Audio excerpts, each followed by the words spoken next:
Autumn has always been my favorite season, hands down. There's something about the crisp air and the way the leaves crunch beneath your feet that makes everything feel more alive. I was 19 when this happened, home from college for fall break. My buddy Marcus had heard about an old campground that had been closed for over a decade. According to local stories, the state had shut it down after some kind of accident, but the details were always vague. The place was supposed to be completely abandoned now, just rotting cabins and overgrown trails about an hour outside of town. Marcus was the kind of guy who lived for urban exploration. He had this obsession with abandoned places and was always trying to drag the rest of us along on his adventures. Our friend Riley was usually game for anything, especially if it meant getting away from her overbearing parents for a night. The three of us decided to check out the campground on a Friday evening in late October. The sun was already setting as we loaded Marcus's pickup truck with our gear. We weren't planning to camp exactly, just explore and maybe hang out around a fire for a few hours. The drive took us deeper into the countryside than I had expected. Eventually, we turned onto a dirt road that looked like it hadn't been maintained in years. Potholes and fallen branches made the going slow, and I started to wonder if we had taken a wrong turn somewhere. After another 20 minutes of bumpy driving, we finally spotted a weathered wooden sign that read Pine Valley Campground in faded letters. Marcus pulled the truck through what remained of an entrance gate that hung open on rusted hinges. The place was eerily quiet as we climbed out of the truck. I could see the outlines of several small cabins scattered throughout the trees, their windows dark and some of their roofs partially collapsed. Tall grass and weeds had taken over what used to be a central area with picnic tables and fire rings. Riley pulled out her phone's flashlight and started walking toward the nearest cabin. The door was hanging off its hinges, and when she shined the light inside, we could see overturned furniture covered in dust and debris. Marcus was already gathering wood for a fire in one of the old fire rings. The metal grate was rusty but still intact, and soon we had a decent blaze going. The orange light danced across the abandoned buildings around us, casting long shadows that seemed to move on their own. We spent the first hour just exploring the different cabins and sharing stories about what might have happened here. Riley found an old guest registry in what looked like a main office building, with the last entries dated from 2011. The handwriting looked normal enough, just families checking in for weekend camping trips. As the night grew darker and colder, we settled into folding chairs around the fire. Marcus had brought a cooler with sodas and snacks, and for a while, it almost felt like a normal camping trip. The crackling of the fire and our quiet conversation seemed to bring some life back to the deserted place. It was probably around 11 when we heard the first sound. A loud metallic clang echoed from somewhere in the darkness beyond our circle of firelight. We all stopped talking and listened, but there was only silence. Probably just something falling over in one of the cabins, Marcus said, but I could tell he was trying to convince himself as much as us. About 10 minutes later, we heard it again. This time, it was clearly coming from a different direction, like someone was banging two pieces of metal together. Riley stood up and shined her phone light toward the sound, but the beam didn't reach far enough to show us anything. Maybe we should head back, she suggested, but Marcus shook his head. It's probably just the wind knocking things around. These old buildings are falling apart. I wanted to agree with him, but something about the timing of the sounds seemed too deliberate. They weren't random like you would expect from wind or settling debris. We decided to stay, but I noticed that all three of us were now sitting closer to the fire and speaking in lower voices. The abandoned campground, which had seemed merely creepy before, now felt actively hostile. The third sound came about 20 minutes later, and this time there was no mistaking it. Heavy footsteps were crunching through the fallen leaves somewhere in the darkness around us. They were slow and deliberate, like someone was walking in a wide circle around our campsite. Riley grabbed my arm, her fingernails digging into my jacket. Marcus had gone completely still, staring out into the blackness beyond our fire. The footsteps continued for what felt like forever, always staying just outside the reach of our light. Then they stopped. We sat in complete silence for several minutes, straining to hear any sign of movement. My heart was pounding so hard, I was sure the others could hear it. Finally, Marcus whispered that we should pack up and leave immediately. As we started to gather our things, trying to move as quietly as possible, a new sound made us all freeze. Someone was whistling a tune from somewhere in the darkness. It was a slow, haunting melody that I didn't recognize, and it seemed to be coming from directly behind one of the cabins. That was enough for all of us. We grabbed what we could and ran for the truck, leaving the fire burning behind us. Marcus fumbled with his keys for what seemed like an eternity before getting the engine started. As we drove toward the entrance, our headlights swept across the campground one last time. In that brief moment, I could swear I saw a figure standing motionless next to one of the cabins, watching us leave. But when I turned to look back, there was only darkness. The next morning, Marcus insisted we had to go back for the camping chairs and cooler we had left behind. Riley refused to come with us, but I felt like we owed it to Marcus to help him retrieve his stuff. The drive back seemed shorter in daylight, and the campground looked less menacing under the autumn sun. We found our fire ring easily enough, though the fire had burned itself out sometime during the night. Marcus's camping chairs were still arranged around the cold ashes, exactly where we had left them. But his cooler was missing. We searched the entire area, but never found it. What we did find, however, was a set of fresh footprints in the soft dirt around our former campsite. They were larger than any of ours, and they formed a perfect circle around where we had been sitting the night before. I haven't been back to Pine Valley Campground since that day, and as far as I know, neither have Marcus or Riley. Sometimes I wonder what would have happened if we had stayed longer, or if we had tried to follow those footsteps to see where they led. But mostly, I try not to think about it at all. This whole ordeal began about 6 weeks ago, but I should give you some background first. I'm 22 years old and share a cramped apartment with my older sister and her boyfriend. Money has always been tight in our family, and most of my income from my part-time job at the grocery store goes toward rent and utilities. My relationship with my sister is strained at best. We argue constantly, and her boyfriend makes everything worse with his loud music and friends coming over at all hours. When I'm not working or attending my community college classes, I try to stay out of their way as much as possible. I don't want to sound like I'm complaining, but living there has been difficult for the past few years. Reading has always been my sanctuary.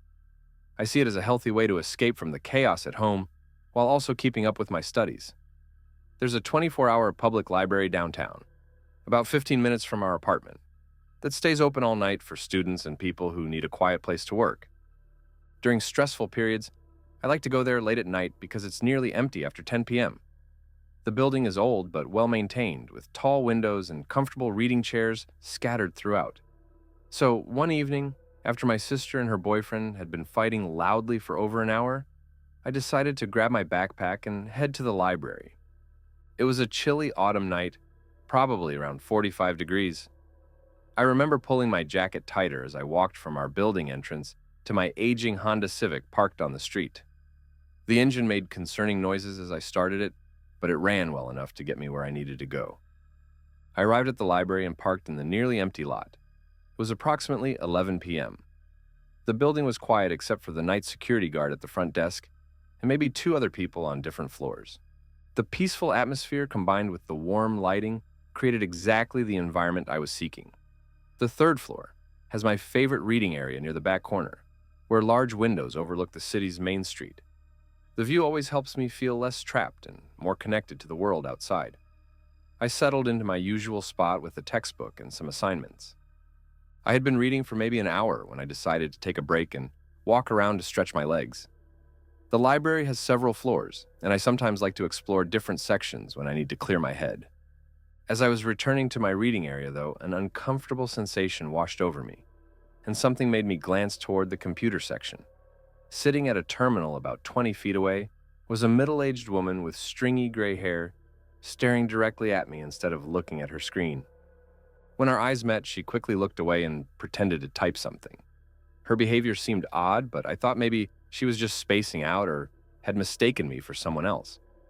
I returned to my table and tried to focus on my reading. About 30 minutes later, I got up to use the restroom. When I came back, I noticed the same woman had moved to a different computer station, one that gave her a clearer view of my reading area. This time, when I caught her looking at me, she smiled in a way that made my skin crawl. I started to feel genuinely uncomfortable, but I didn't want to let some stranger drive me away from my safe space. I'm not good with confrontation, especially with people who might be unstable. I gathered my things and moved to a different section of the library, hoping she would lose interest. But then something truly disturbing happened. As I was walking toward the elevator to go to the second floor, I heard her call out my first name. My heart started racing as I turned around slowly. She was standing by the computer area, still wearing that unsettling smile, but she didn't say anything else. I felt a wave of panic wash over me. How could she possibly know my name? I had never seen this woman before in my life. The library requires a card to check out books, but I hadn't used mine that evening, and I certainly hadn't told anyone my name. Without another word, I quickly walked to the elevator and pressed the button repeatedly until the doors opened. I rode down to the first floor and headed straight for the exit. The security guard was reading a magazine and barely looked up as I passed by. The entire drive home, I tried to convince myself that I had misheard her. Maybe she had said someone else's name, or maybe she was talking to herself. I attempted to push the incident out of my mind and go to sleep when I got back to the apartment. I woke up the next morning for my early shift at the grocery store. I work in the produce section and have to be there by 6 a.m. to help with deliveries. As I was leaving the building, I noticed a manila envelope tucked under the windshield wiper of my car. It had my full name written on it in block letters. I picked it up and decided to open it during my break at work, thinking it might be some kind of promotional material or notice from the apartment management. It was a busy morning at the store, and I didn't get a chance to look at the envelope until my lunch break. I sat in the employee break room and carefully opened it. Inside were 7 printed photographs of me. They were all taken without my knowledge. One showed me walking into the library the previous night. Another captured me sitting at my reading table, and there was even one of me in the parking lot next to my car. I felt like I was going to be sick as I realized someone had been following and photographing me. The most disturbing photo was one taken through the window of our apartment, showing me sitting at our kitchen table eating breakfast. I started shaking as I stared at the images, unable to process what was happening. I immediately called in sick for the rest of my shift and drove straight to the police station. I showed the photos to an officer and explained my encounter at the library the night before. I described the woman as best I could remember, and they said they would investigate. I also told my sister about the situation when I got home. For once, she actually seemed concerned about something other than her own problems. She suggested we install better locks and maybe get security cameras, but we couldn't afford anything like that. More incidents started occurring over the following weeks. One night, I heard someone trying to turn the doorknob of our apartment around 2 a.m. Another time, I found a handwritten note slipped under my car door that simply said, "I see you reading." I returned to the police station multiple times to report these incidents. They opened a stalking case and increased patrols in our neighborhood, but they explained that without catching the person in the act, there wasn't much more they could do immediately. This has been going on for 6 weeks now, and I haven't been back to the library since that first night. I've been trying to study at home, but the constant noise and tension make it nearly impossible to concentrate. My grades are starting to suffer, and I feel like this person has stolen one of the few things that brought me peace. My sister and I are looking into moving to a different apartment, but finding somewhere affordable that will accept our limited income is proving difficult. I've been sleeping with a chair propped against my bedroom door and checking the locks multiple times before bed. I'll continue to report any new incidents to the police, but for now, I'm just trying to get through each day. I hope this person loses interest and moves on, but I can't shake the feeling that they're still out there, watching and waiting.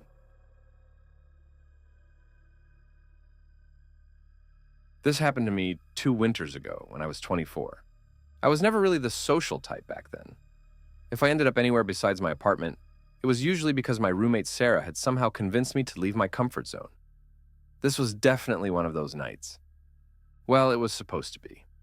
Sarah had invited me to a holiday gathering at her coworker's place around 7 in the evening. It was pretty last minute, but I had finished all my work early, so I reluctantly agreed to join her. I knew she would be disappointed if I backed out. I cannot lie, though. The thought of meeting new people, even in an unfamiliar setting, seemed better than spending another evening alone. Sarah lived across town from me, so it made more sense for us to meet there instead of traveling together. She sent me the address, and I headed out. The moment I arrived at the street, Sarah called to cancel at the last minute. Understandably, I was pretty annoyed. How could she leave me hanging like this? There I was, feeling completely out of place outside someone's home. Frustrated but determined not to let the evening go to waste, I decided to go inside. Drove all this way, I figured, might as well knock on the door. I walked up the front path and rang the doorbell. The host, Marcus, welcomed me with genuine warmth. He was immediately pleasant, confident, and kind, without being overwhelming. He showed me around and introduced me to people, and things were actually smoother than I had expected. Everyone was really welcoming, despite not knowing who I was. There were even a few people I found interesting to talk with. I decided to relax and enjoy myself with some wine, quite a bit of wine. It was getting fairly late, but the gathering was still lively. I will admit I might have had too much to drink. At some point, I was feeling lightheaded and unsteady enough that I needed some air. It must have been around midnight at that point. I went upstairs looking for a bathroom, but both were being used. The house was surprisingly large. Though it was probably the alcohol affecting me, I was genuinely having trouble navigating the maze of corridors up there. After reaching the third floor, I found a door that opened to what appeared to be a study or office space. Needing some quiet time, I thought it was as good a place as any to collect myself. I felt around for the light switch, but could not locate one. This was clearly a converted attic space, as there was also old furniture covered in sheets. There was a large window along the back wall, which I opened, letting the cold winter air flow in. There was definitely a moment where I thought I might be sick out onto the fire escape. The cold air helped settle my stomach, though, so I just kept leaning out the window. It was quiet outside, and the stillness was a welcome change from the animated conversations downstairs. Sometimes all you need to clear your head is fresh air and a few minutes of silence. Just as I was about to close the window and return downstairs, I heard something strange. Footsteps on the metal fire escape. That seemed odd, though. Was I hearing things? Intrigued, I leaned further out the window. Honestly, there was probably no chance I would have done that if I had been thinking clearly. I carefully looked up and down the fire escape. In the glow from the streetlights, I saw something alarming. There were two people in dark clothing with backpacks, climbing down from the floor above. It occurred to me. Marcus's house was being burglarized. I started to panic. Should I call out and stop them? Then a more important question crossed my mind. What if they had weapons? In my clumsy moment of shock, I bumped against the window frame pretty loudly. One of the intruders heard it and turned his head toward me. Our eyes met briefly and I could not move. He tapped his partner and both of them quickly began moving down the fire escape. Fear shot through me. I could not let them escape. Marcus had been so generous, and I felt a strong sense of responsibility. I decided I had to do something. I quietly climbed onto the fire escape, staying well behind them. They were heading toward the ground level, where they could easily disappear. As they descended, I reached for my phone to call the police, but struggled with my coordination, nearly dropping it. The phone clinked against the metal railing, and both intruders looked up sharply. "Someone there?" one of them whispered harshly. Heart racing, I crouched down and looked around, noticing a loose metal bracket. Without hesitation, I picked it up and threw it in their direction. It did not hit them, but the sound made them jump, causing one to stumble. He slipped down several steps, hitting the platform hard before continuing his fall. The other intruder, now alarmed, jumped to a nearby tree and climbed down quickly. I hurried to the edge of the platform and saw the fallen intruder lying on the ground below. I needed to warn everyone inside. As I turned to go back, I heard sirens approaching. Someone else must have contacted the authorities. I climbed back through the window and made my way downstairs, trying to seem composed. The party was still ongoing, everyone unaware of what had just happened outside. I found Marcus talking and laughing with his guests. "Marcus, you need to know something important. There was a break-in attempt." "I saw the burglars on the fire escape," I told him. Marcus's expression changed from joy to alarm. "Are you being serious?" he asked. As he rushed to call the police, I explained everything that had occurred. The party atmosphere shifted from celebration to worry.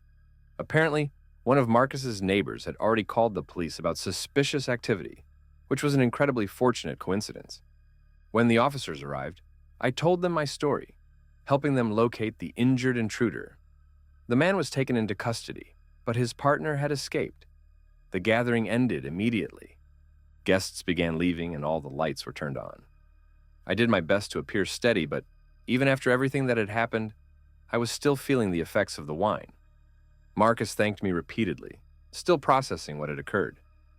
As for me, I was simply relieved I could help, despite how strange and frightening the whole situation had been.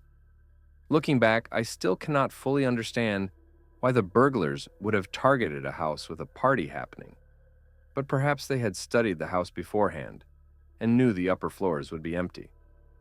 I thought that would be the end of it, but several months later, I learned there was much more to the story. I was having dinner at Sarah's apartment one evening when she received a call from Marcus, who invited us over for coffee. Until that moment, I had not realized the two of them had stayed in touch. The first thing I noticed when I arrived at Marcus's house was that the front entrance and all visible windows had been completely replaced. Was my memory playing tricks on me? I could have sworn the door and windows had been wooden, but they were all metal and much more secure looking. Marcus welcomed us in and we sat in his living room.